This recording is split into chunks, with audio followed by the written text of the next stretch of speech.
প্ৰথমতে মই মোৰ ইউটিউব চেনেলৰ সকলোকে স্বাগতম জনাইছোঁ আৰু আজি মই আপোনালোকলৈ লৈ আহিছোঁ বুদ্ধিয়ক বীৰবল আৰু আকবৰৰ এটি ইণ্টাৰেষ্টিং কাহিনী আৰু এনে ধৰণৰ ভিডিঅ'সমূহ পাই থাকিবৰ বাবে অনুগ্ৰহ কৰি মোৰ চেনেলটো ছাবস্ক্ৰাইব কৰি লগতে থকা ন'টিফিকেশ্যন বেলটো টিপি ৰাখিবলৈ নাপাহৰিব যাতে মই আপলোড কৰা সকলো ধৰণৰ ভিডিঅ'ৰ ন'টিফিকেশ্যন আপুনি লাভ কৰে।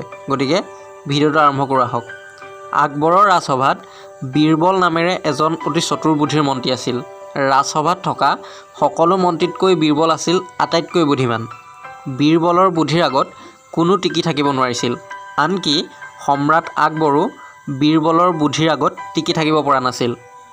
চতুৰ বুদ্ধিসম্পন্ন বীৰবলে প্ৰখৰ বুদ্ধিৰে অসম্ভৱকো সম্ভৱ কৰি তুলিছিল।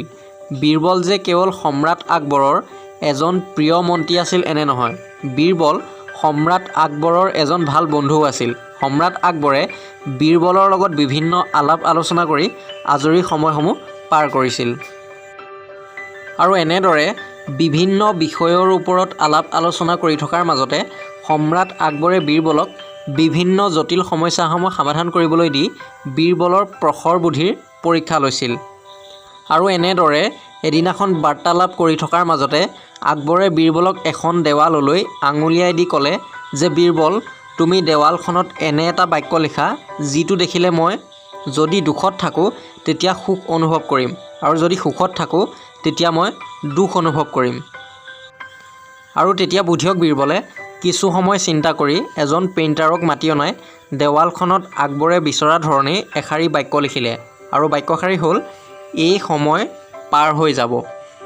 আৰু বুদ্ধিয়ক বীৰবলে সম্ৰাট আকবৰক বাক্যশাৰীৰ অৰ্থ বুজাই দি ক'লে, যদি কোনো ব্যক্তি দুখত থাকে তেতিয়া এই বাক্যশাৰী দেখিলে তেওঁৰ মনত অলপ সুখৰ অনুভৱ হ'ব। কাৰণ কোনো ব্যক্তি যদি দুখত থাকে তেতিয়া তেওঁ এই বাক্যশাৰী যদি দেখে তেতিয়া তেওঁ ভাবিব যে তেওঁৰ দুখৰ দিন পাৰ হৈ যাব, অৰ্থাৎ এই দিন পাৰ হৈ যাব, এই সময় পাৰ হৈ যাব, তেওঁৰ দুখৰ দিন পাৰ হৈ যাব। ঠিক একেধৰণে যদি সুখত থকা ব্যক্তি এজনে এই বাক্যশাৰী দেখে তেতিয়া তেওঁ ভাবিব যে তেওঁৰ সুখৰ দিন পাৰ হৈ যাব আৰু তেতিয়া তেওঁ দুখ অনুভৱ কৰিব, কাৰণ তেওঁৰ এই যি সুখৰ দিন সেই দিন পাৰ হৈ যাব, এই সময় পাৰ হৈ যাব। আৰু এনেদৰে বীৰবলৰ প্ৰখৰ বুদ্ধিত সম্ৰাট আকবৰ নথৈ আনন্দিত হয়। আৰু এনেদৰেই বুদ্ধিয়ক বীৰবলে আকৌ এবাৰ সম্ৰাট আকবৰৰ মন জয় কৰিবলৈ সক্ষম হয়। আৰু যদি ভিডিঅ'টো ভাল লাগিলে অনুগ্ৰহ কৰি এটা লাইক কৰিব, কমেণ্ট কৰিব আৰু যিমান পাৰে শ্বেয়াৰ কৰিব।